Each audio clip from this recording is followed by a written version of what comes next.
di perkuliahan biologi dasar, pertemuan kedua mengenai organisasi seluler.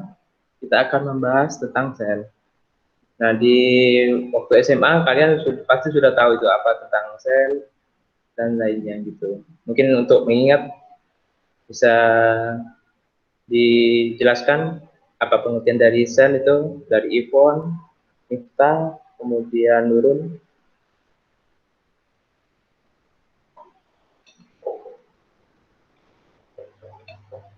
Kemarin kan sepertinya sudah ya. Nah, jelaskan juga tuh di pertemuan pertama itu sel tentang apa itu pengertiannya.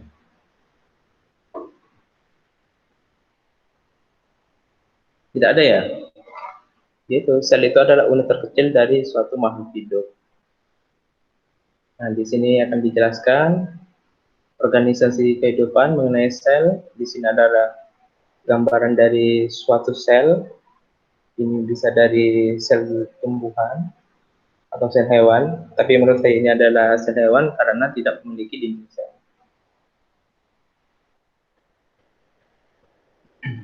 Di sini jelaskan standar kompetensinya untuk memahami keanekaragaman makhluk hidup.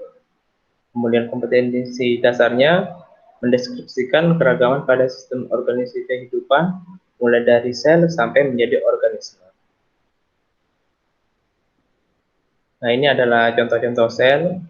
Ada ini organisme amoeba, jenisnya Amoeba proteus, kemudian ada sel pada batang tumbuhan, kemudian ini ada bakteri yang bersimbiosis dengan tumbuhan yang hidup di akar, kemudian ini sel darah merah, kemudian ini ada sel saraf. Nah, ini hierarki organisasi kehidupan, tingkat hierarkinya dari sel sampai menjadi organisme atau individu. Ini pengertiannya, sel itu adalah satuan terkecil makhluk hidup. Sel itu berkumpul akan membentuk jaringan, yaitu sekelompok sel yang memiliki bentuk dan fungsi yang sama. Kemudian jaringan akan membentuk organ, sekelompok jaringan yang bekerja sama. Kemudian organ akan bergabung dengan organ lainnya untuk sistem organ, dan sistem organ akan membentuk suatu individu atau organisme.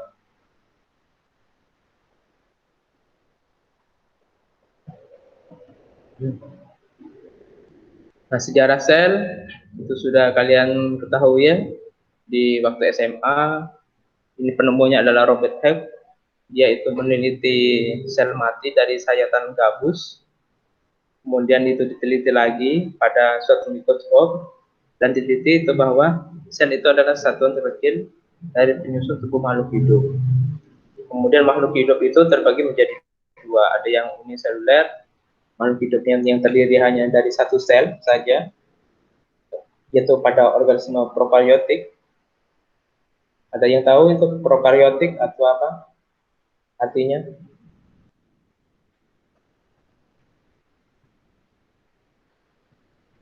Tidak ya. Nah, organisme prokaryotik itu adalah organisme yang tidak memiliki inti. Maksudnya itu dia itu punya inti tapi tidak dikelilingi oleh membran. Sedangkan organisme eukaryotik dia memiliki inti dan dikelilingi oleh membran. Nanti akan dijelaskan. Kemudian yang kedua ini adalah makhluk hidup multiseluler, yaitu makhluk hidup yang terdiri dari lebih dari satu sel. Nah, ini bagian-bagian sel. Yang utama ada tiga. Ada inti sel, itu fungsinya untuk pusat pengatur seluruh kegiatan sel.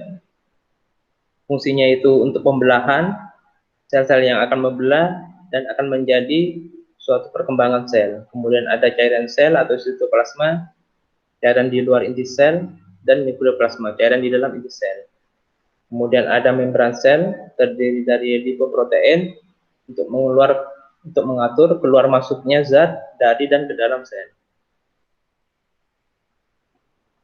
Kemudian ini organel selnya, ada berbagai macam, dan fungsinya ada ribosom, tempat sintesis protein, ada lisosom, tempat dihasilkannya enzim, ada mitokondria, tempat respirasi seluler atau penghasil energi, ada retikulum endoplasma, saluran penghubung inti sel dan sitoplasma, alat transportasi protein, ada badan Golgi, fungsinya untuk pengeluaran protein, vakuola sebagai tempat penyimpanan makanan dan sampah sel, sentriol berperan dalam pembelahan sel, dan plastida organel yang mengandung pigmen atau klorofil.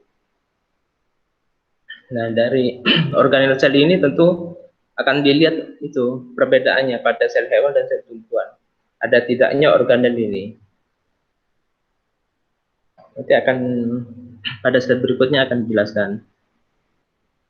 Kemudian ini inti sel, fungsinya yaitu pusat pengendali segala macam proses yang terjadi di dalam sel. Di dalam inti sel terdapat plasma yang disebut nukleoplasma. Nah, ini sel ibaratnya seperti pabrik. Di sini ada berbagai macam orang dengan berbagai perannya. Kemudian ini nomor 1 itu nukleus, ini pengatur segala kegiatan di pabriknya itu. Kemudian ada kromosom, ini kromosom ini terjadinya produksi itu suatu DNA atau sintesis protein. Kemudian ada mitokondria, tempat pembakaran energi ini untuk menghasilkan energi. Kemudian ada ribosom ini juga tempat terjadinya sintesis protein atau penghasilan protein. Yang kelima ini adalah kloroplas, itu tempat itu untuk menghasilkan energi atau mendapatkan energi dari sinar matahari. Kemudian ada vakuola ini tempat penyimpanan makanan. Kemudian RE ini sebagai transportasi bahan makanan dari dalam sel keluar sel. Kemudian ada membran sel, tempat keluar masuknya zat dan ke dalam sel itu. Nah, ini prokaryotik dan eukaryotik, perbedaannya itu yang prokaryotik tidak memiliki membran intri, contohnya pada bakteri, dan eukaryotik memiliki membran intri, sel tumbuhan dan sel hewan. Ini organismenya bisa pada bakteri ini ada alat geraknya flagella. Nah, ini maksudnya. Ini intinya di sini tidak ada membran yang menyelubunginya itu. Jadi nukleotidanya atau DNA-nya itu tersebar. Ya, ada yang masuk ya.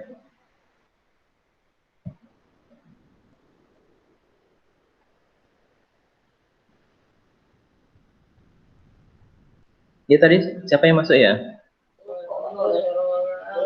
Kurang tahu, Pak. Iya, katanya dari matematika itu.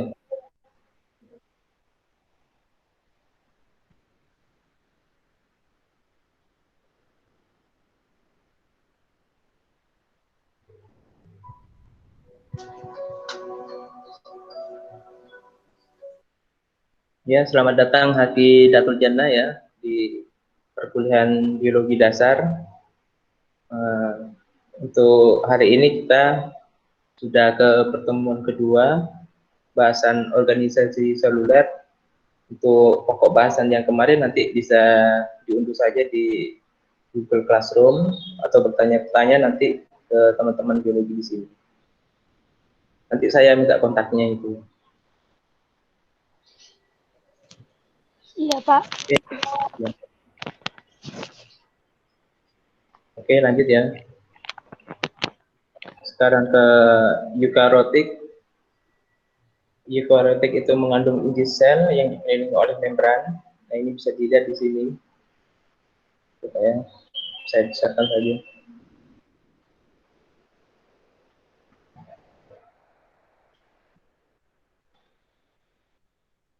Ya.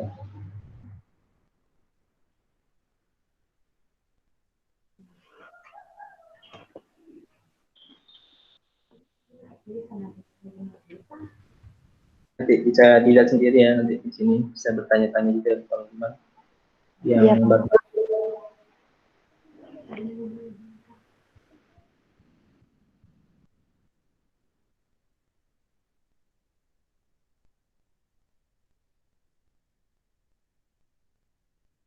Nah, ini di sini perbedaan antara eukaryotik dan prokaryotik. Kalau prokaryotik ini dia punya inti tapi tidak memiliki membran. Jadi di sini DNA-nya ini tersebar di berbagai tubuhnya, seluruh tubuhnya. Kemudian yang eukaryotik ini Itu intinya diselimuti oleh membran, jadi tersusun rapi. Kemudian perbedaan antara sel tumbuhan dan hewan, untuk yang sudah masuk SMA jurusan IPA pasti sudah tahu kalau pada tumbuhan itu pasti ada dinding selnya, sedangkan sel hewan itu tidak. Kemudian di sini juga ada alat geraknya silia atau flagellum itu pada sel hewan. Kemudian di ada, kemudian perbedaannya pada sel tumbuhan mitokondrianya itu sedikit jumlahnya, bisa dilihat di sini, sedangkan pada sel hewan itu mitokondrianya banyak. Itu terjadi demikian karena pada sel hewan itu mobile, artinya dia banyak melakukan aktivitas. Sedangkan pada sel tumbuhan dia tetap melekat pada suatu tempat itu. Jadi tidak terlalu banyak itu jumlah mitokondrianya. Sedangkan vakuolanya itu untuk penyimpanan makanannya tentu besar untuk menyimpan cadangan energi. Sedangkan di sel hewan itu vakuolanya itu sedikit atau kecil sekali karena energinya banyak dipakai untuk bergerak. Oke, tadi perbedaan sel tumbuhan dan hewan. Nah, ini contohnya. Bisa dilihat, ini sel hewan contohnya bisa gerak ya, seperti ini. Dia itu banyak bergerak, jadi mobile, dan tidak ada dinding selnya. Kemudian ini tumbuhan, dia itu bentuknya kaku, karena ada dinding selnya seperti ini. Jadi susah untuk bergerak gitu. Nah, ini penampang dari sel hewan. Bisa dilihat bagian-bagiannya, ada badan Golgi, mitokondria, lisosom, ribosom, nukleus, retikulum endoplasma, kemudian membran plasma sel. Dan ini sel hewan ibaratnya untuk bagan biologi. Nah, ini adalah bagian-bagiannya, ada retikulum endoplasma halus, kemudian ada retikulum endoplasma kasar. Itu bedanya, kalau di retikulum endoplasma yang kasar itu ada ribosomnya, sedangkan yang halus tidak itu.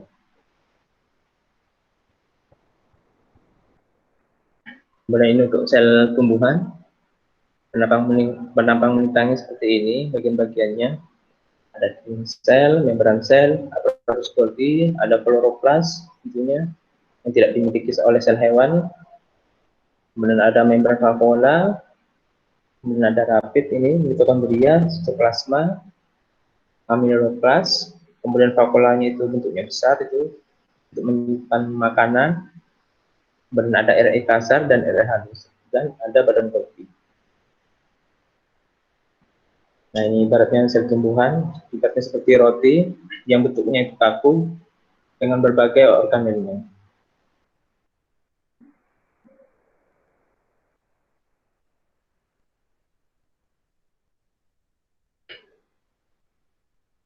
Nah, ini perbedaan dari sel hewan dan sel tumbuhan. Nanti kalian bisa dilihat di sini, itu bedanya apa.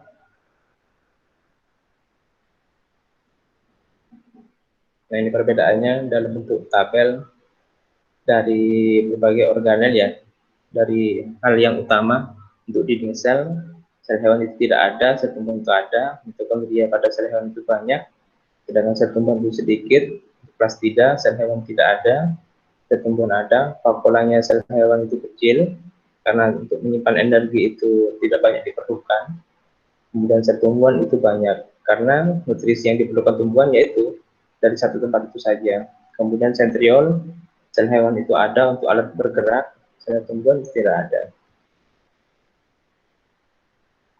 Ya, nanti saya adakan kuis ya, nanti, untuk melihat ini apa bedanya sel tumbuhan dan sel hewan. Nanti diketik di Microsoft Word, kemudian dikirim ke email saya nanti. Nanti saya kasih link emailnya. Ya, Pak.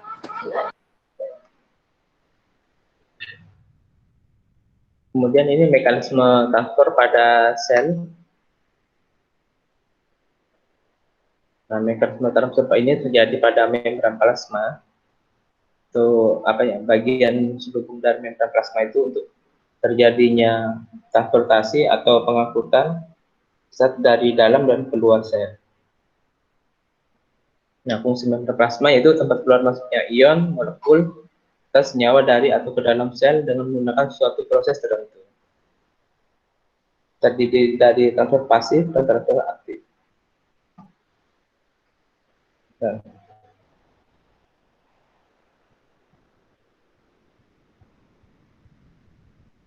ini transfer pasif, yaitu transfer ion, molekul, dan senyawa yang tidak memerlukan energi untuk melewati membran plasma. Menyangkut osmosis dan difusi. Difusi yaitu proses pergerakan acak partikel atau molekul gas, cairan, dan larutan dari yang konsentrasi tinggi ke yang konsentrasi yang lebih rendah hingga mencapai tahap keseimbangan. Nah, ini contohnya bisa dilihat ini ada dua macam molekul, misalnya ini air dengan gula, jika diaduk akan menjadi satu seperti ini, atau air dengan teh itu akan seperti ini. Ini contoh modelnya seperti ini, ada larutan air, kemudian ini satunya kosong. Jika ini dibuka, maka akan masuk. Nah, kemudian ini jika masuk semua, maka semuanya akan seimbang seperti ini. Ibaratnya ada dua wadah, kemudian ada penghalangnya. Jika penghalangnya itu dibuka, maka air itu akan masuk ke wadah yang satunya sampai posisinya itu sama. Gitu. Kemudian ini juga sama. Ini ya, misalnya dari air, kemudian ini dari gula, kemudian ada penghalangnya. Jika dibuka, akan bercampur seperti ini, sampai itu posisinya sama. Ini juga sama. Ini permodelannya pada membran plasma. Jika ini molekul air, tentu ini akan mudah sekali masuk itu, atau memerlukan energi. Nah, ini molekul yang bisa masuk ke membran plasma dengan ukuran yang sangat kecil. Dari gas contohnya itu O2, oksigen, dan karbon dioksida. Molekul hidrofоб, misalnya asam lemak dan benzena. Molekul polar ukuran kecil, contohnya etanol, minyak. Kemudian molekul polar yang berukuran besar, glukosa, itu akan tertolak gitu. Dan juga asam amino. Ini kenapa bisa tertolak? Karena di sini dari ukurannya yang besar saja tidak akan bisa ini untuk melewati membran plasma ini, kecuali dia masuk melalui itu protein kanal atau protein penjaga.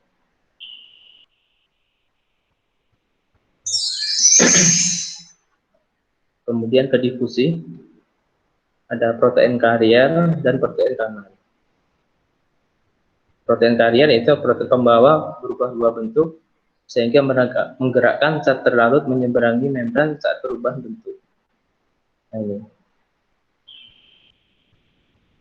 Nah, itu molekul-molekul yang besar itu jika melewati membran ini, itu dia pasti bisa masuk. Nah, untuk membukanya suatu protein ini, nanti itu ada stimulus yang akan membuka protein ini. Kemudian protein kanal yaitu protein saluran umum memiliki saluran yang dapat dilalui oleh molekul air atau zat terlarut spesifik. Permodelannya seperti ini.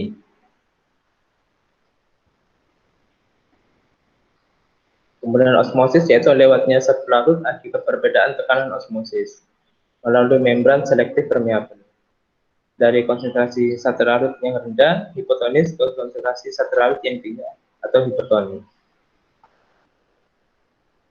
Nah, ini contohnya.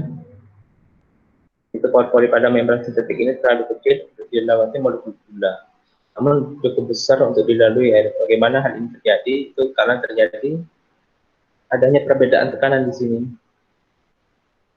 Dan jika terjadi perbedaan tekanan di sini, mungkin karena adanya udara atau apa, tentu nanti hasilnya akan seperti ini, seimbang.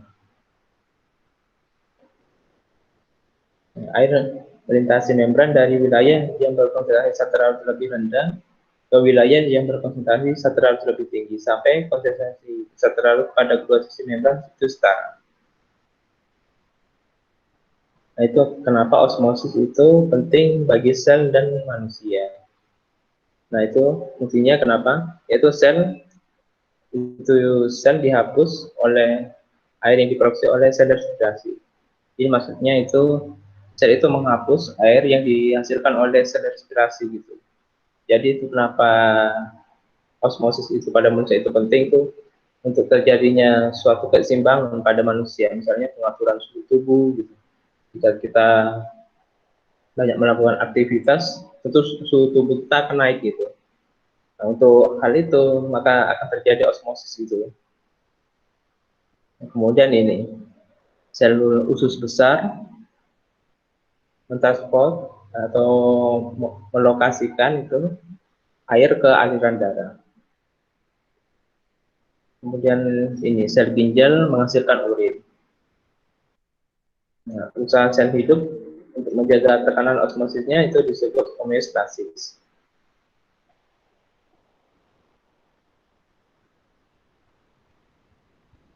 Kemudian osmosis dan tonisitas. Tonisitas adalah kemampuan larutan untuk menyebabkan sel memperoleh kekehilangan air. Ada 3 macam, ada isotonik, hipotonik, dan hipertonik. Yang isotonik yaitu air mengalir melintasi membran namun dengan laju yang sama dalam kedua arah. Jadi itu air antara air yang masuk dan keluar itu sama. Kemudian hipertonik, sel akan kehilangan air ke lingkungan, menurut dan mati. Jadi air dalam sel itu akan keluar sehingga sel itu akan mengkerut. Kemudian yang hipotonik, air akan memasuki sel lebih cepat daripada keluar dari sel dan sel akan membekak dari sel. Jadi hipotonik itu suatu kondisi sel yang dimasuki suatu molekul terus menerus, kemudian dia akan membekak, kemudian akan hancur atau krisis. Ada yang masuk lagi? Ya.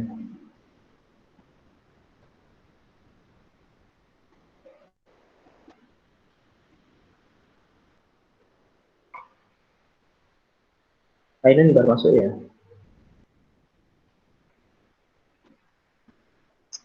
Ya, ini terima kasih sudah bergabung ya. Untuk penjelasannya nanti saya akan kirim di linknya di Google Classroom. Ini nanti akan saya rekam, kemudian nanti saya akan kirim baik itu di Classroom atau di link YouTube-nya. Saya lanjut kembali ya.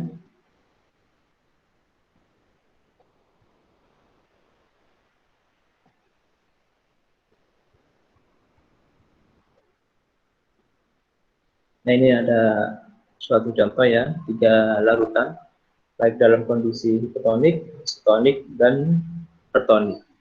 Jika pada sel tumbuhan itu saat kondisi larutan hipotonik, H2O atau ini air yang masuk itu akan seperti ini kondisinya, yaitu sel pada tumbuhan akan terus mengembang.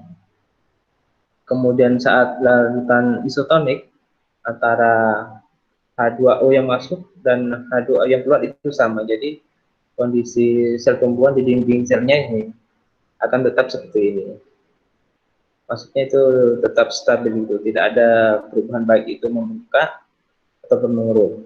Kemudian jika kondisi selnya itu hipertonik, itu artinya sel tumbuhan itu akan keluar banyak itu H2O-nya itu dari sel sehingga sel tumbuhan itu akan mengkerut. Nah, itu kenapa stomata pada daun itu akan membuka dan menutup itu karena kondisi airnya juga. Jika air pada tumbuhan itu sedikit, tentu stomata akan mengkerut juga atau menutup. Sehingga tidak terjadi pemanasan atau transpirasi pada tumbuhan untuk penguapan.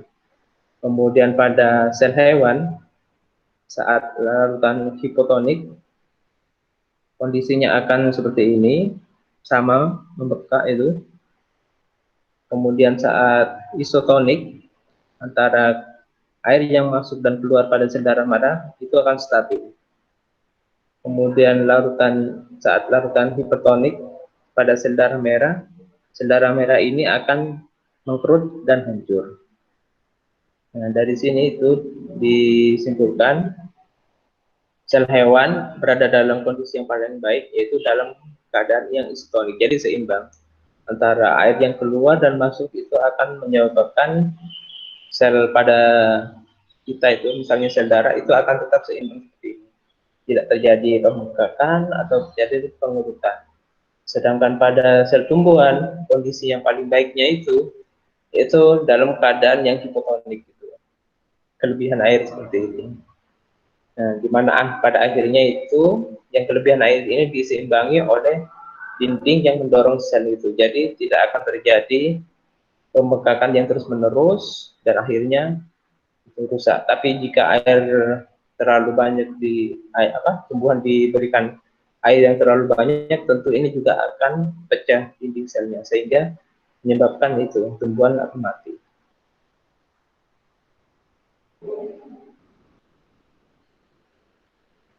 Nah, ini ada gambarannya. Ini adalah molekul air dalam suatu wadah. Ini mungkin bisa dari sel. Jika dalam keadaan sel ini garamnya 10%, kemudian di luar sel itu 10%, maka ini disebut isotonik, jadi seimbang. Kemudian jika di sini hipotonik,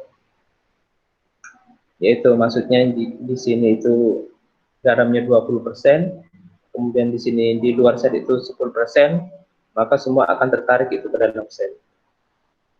Kemudian di sini dijelaskan garamnya di dalam sel itu 10%, kemudian di luar sel itu ada 20%, maka di dalam sel itu akan tertarik keluar. Misalnya ini contohnya seperti pemberian pupuk pada tanaman. Jika kita terlalu banyak memberikan pupuk, tentu itu akan membuat tanaman juga mati, karena itu pupuk itu akan menyerap itu, baik itu air ataupun zat-zat yang ada pada tanaman.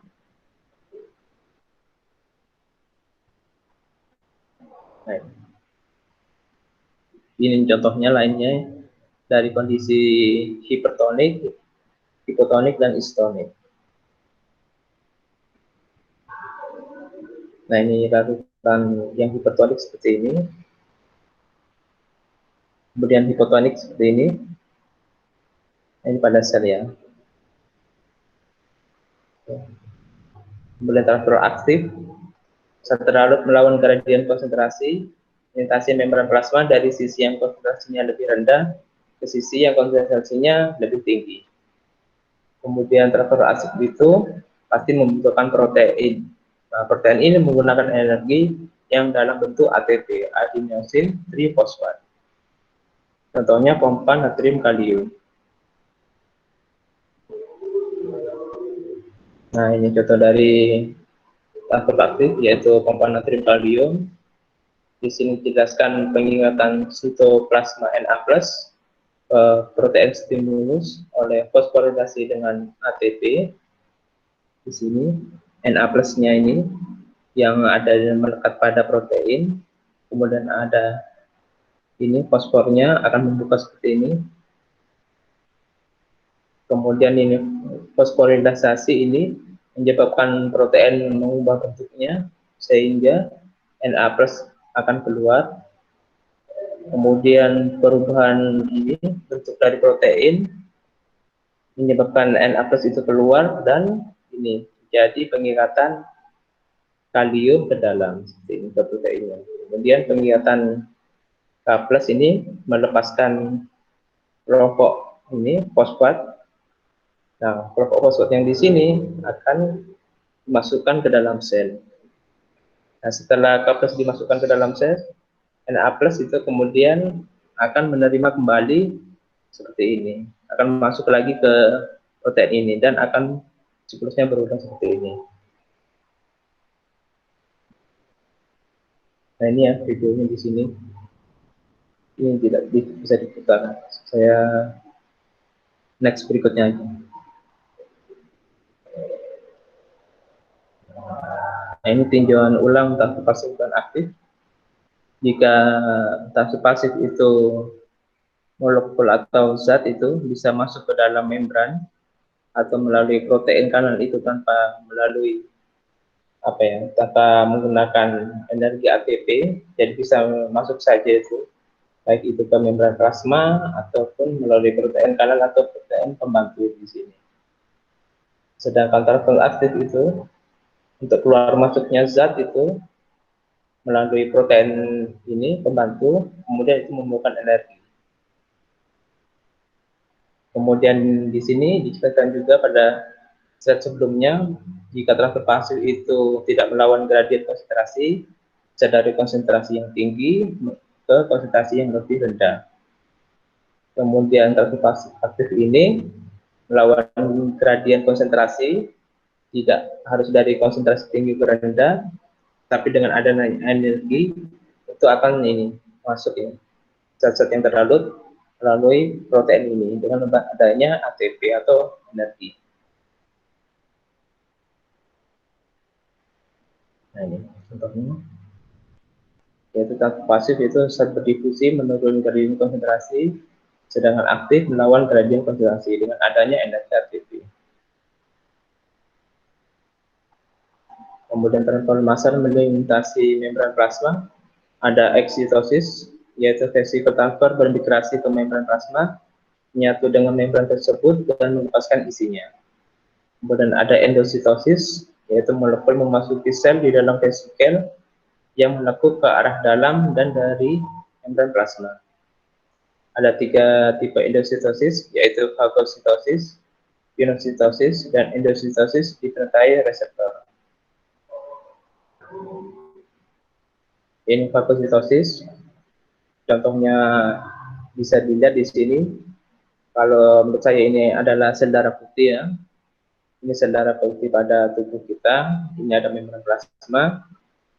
Jika tubuh kita kemasukan ini sel bakteri, itu akan langsung dikenali oleh sel darah putih sebagai sistem imun kita.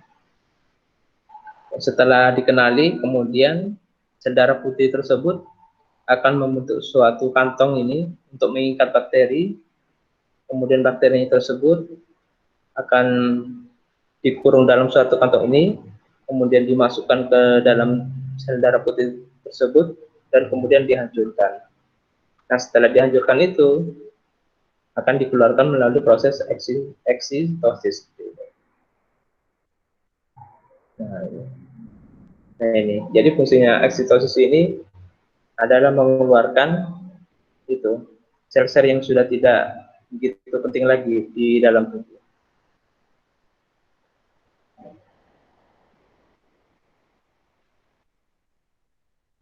Nah ini ada keterangannya, yaitu sel menelan partikel dengan cara menyelubungi partikel dengan psikolia dan mengemasnya dalam kantong selaput membran yang cukup besar yang biasanya disebut dengan vakuola.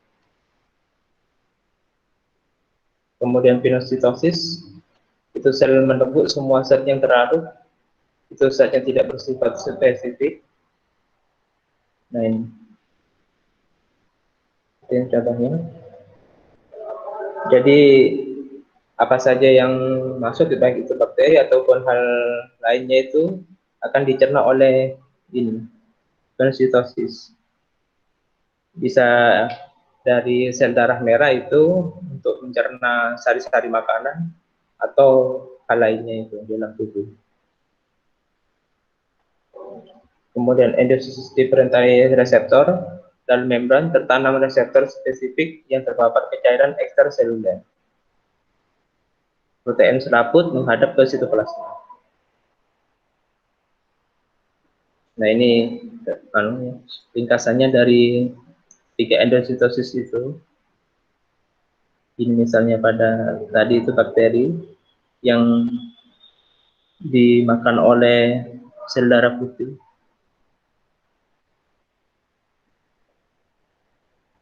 Nah ini contohnya.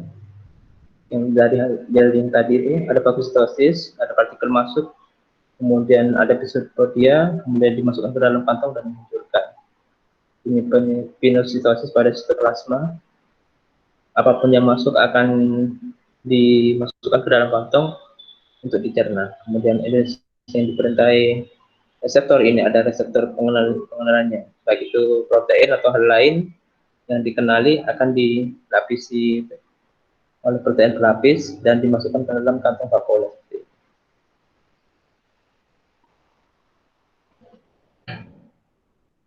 Oke, dari PowerPoint ini mungkin ada yang mau ditanyakan? Ada, Pak. Iya, dari Nisa ya. Iya, Pak. Iya, ya silakan bertanya. Mau bertanya ke set keberapa? Tadi bukan Pak, ini kan mulai tadi tuh sel banyak bentuknya ya, Pak.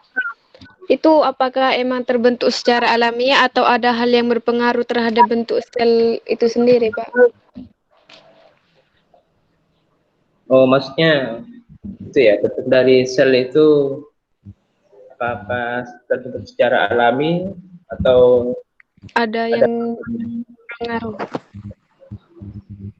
Ya itu kalau misalnya sel sel kan pada manusia kan ada dua, ada sel pembentuk tubuh yang disebut sel somatis dan juga sel gonad itu penentu atau penentu sel kelamin.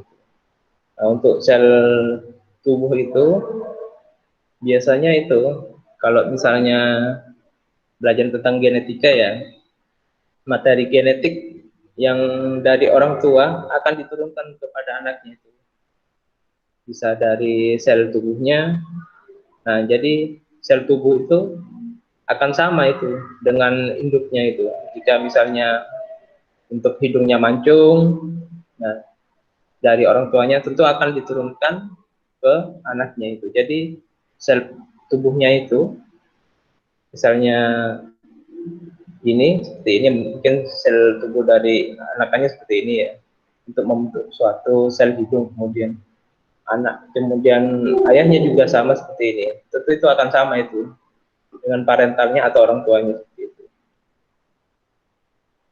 Menurut saya seperti itu, kecuali kalau terjadi kelainan ya, misalnya suatu cetakan sel yang salah itu, misalnya terjadi kelainan genetik dari ayah atau ibunya, tentu akan berbeda itu. Jadi faktor lain itu bisa terjadi mutasi sel, itu bisa akan memperlihatkan genetik atau apa ya, sifat luar yang berbeda dari orang tuanya gitu. Dan sifat yang beda itu selain dari mutasi juga dari makanan juga bisa, atau dari lingkungan. Ya, ada yang mau ditanyakan lagi?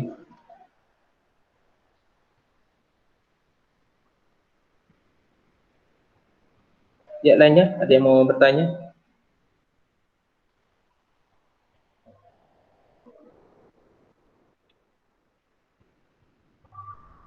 Tidak ada, Bapak. Kalau tidak ada, itu tadi kan ada kuis ya. Itu kuisnya singkat kok.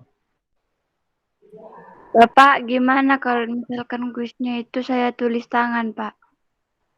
Iya boleh, tulis tangan, nanti dikirim ke email saya ya. Ini saya ketikkan email saya di sini.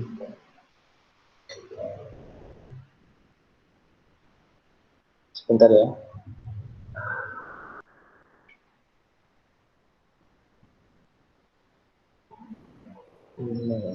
Jadi kuisnya ini tertulis ya Pak, langsung di sini. Iya, tertulis aja gitu. Biar nanti saya bisa ngasih nilai gitu. Kalau langsung dari sini kan tidak semuanya nanti. Saya nilai.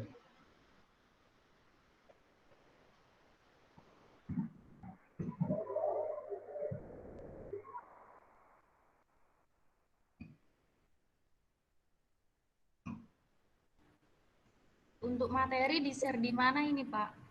Untuk materi di share ini di Classroom, saya tadi sudah ini ngasihkan ke Mas Santoso. Biar nanti saya anu juga di sini.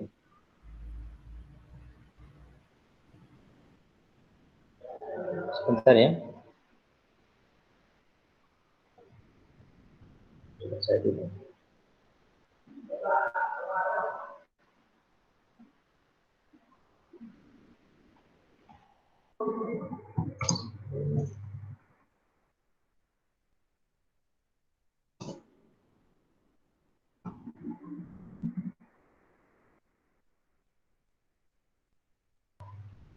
Tadi dia.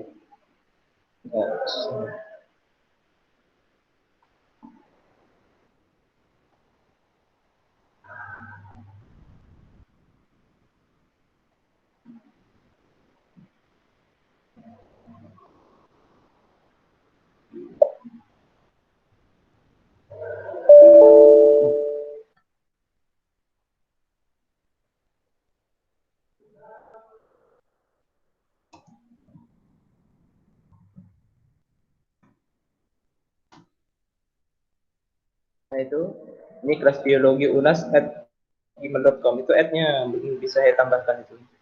Soalnya ada ini, ada sedikit hal yang tentang keyboard saya gitu. Untuk materi nanti bisa dilihat nanti di Classroom. Kalau yang ada yang belum dibagikan, biar saya bagikan di sini.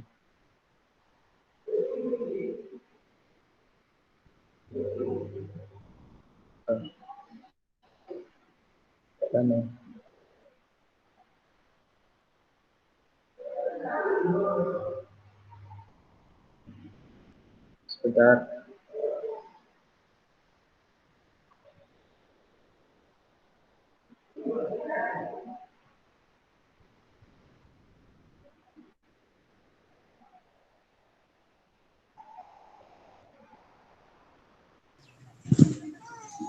Sebentar ya.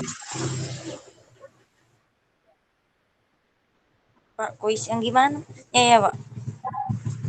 Itu ada yang di PPT. Sudah saya tampilkan tadi, ada itu. Di set berapa tadi ya? Yang mana, Pak? Sebentar ya. Kok ini? Sebentar dulu, saya kopikan dulu.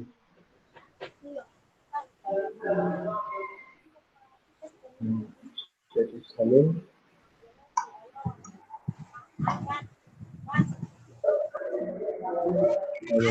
Itu bisa masuk ke sini. Kemudian untuk kuisnya itu,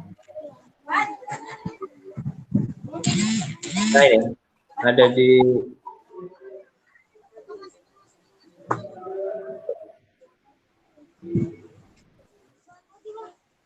mana ya?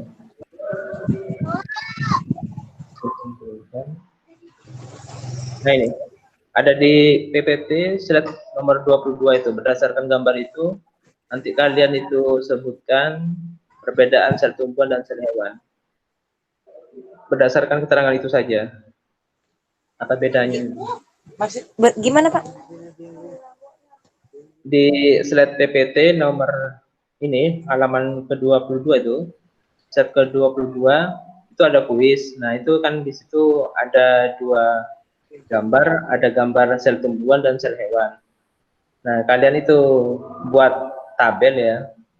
Tabel nanti itu bisa isinya nanti organel, kemudian sel tumbuhan dan sel hewan. Misalnya organel sel tumbuhan itu apa, kemudian itu nanti tabel kedua ketiga itu sel tumbuhan, sel hewan. Misalnya organel lisosom, sel tumbuhan ada, kemudian sel tumbuhan tidak ada. Itu aja. Baik, Pak. Maksudnya berapa perbedaan? Ya dari set ke-22 itu nanti kalian pasti akan menemukan perbedaannya gitu. Dari beberapa keterangan di situ. Jadi semua perbedaan yang ada di slide 22. Iya, dari sel tumbuhan dan sel hewan.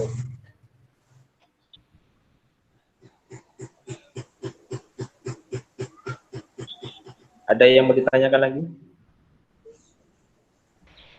Deadline-nya kapan, Pak? Kirim Hari ke emailnya Pak ya Pak, bukan di classroom Pak. Kenapa? Di Classroom? Oh itu, kalau kalian bisa mengirim di kelas ya tunggu aja.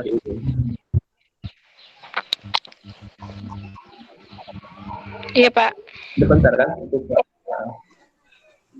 Ya sudah, kalau misalnya sudah jelas dan tidak ada yang ditanyakan, saya akhiri pertemuan kedua hari ini. Terima kasih. Assalamualaikum warahmatullahi wabarakatuh. Waalaikumsalam warahmatullahi Waalaikumsalam warahmatullahi wabarakatuh. wabarakatuh. Makasih, Pak. Iya, Makasih, Pak. Iya, sama-sama. Langsung kerjakan, weh. Ya Mbak Mif, kerja kina Mbak Mif. Apa kerja kina Mbak Mif? Wah, keluar lah Mbak Mif.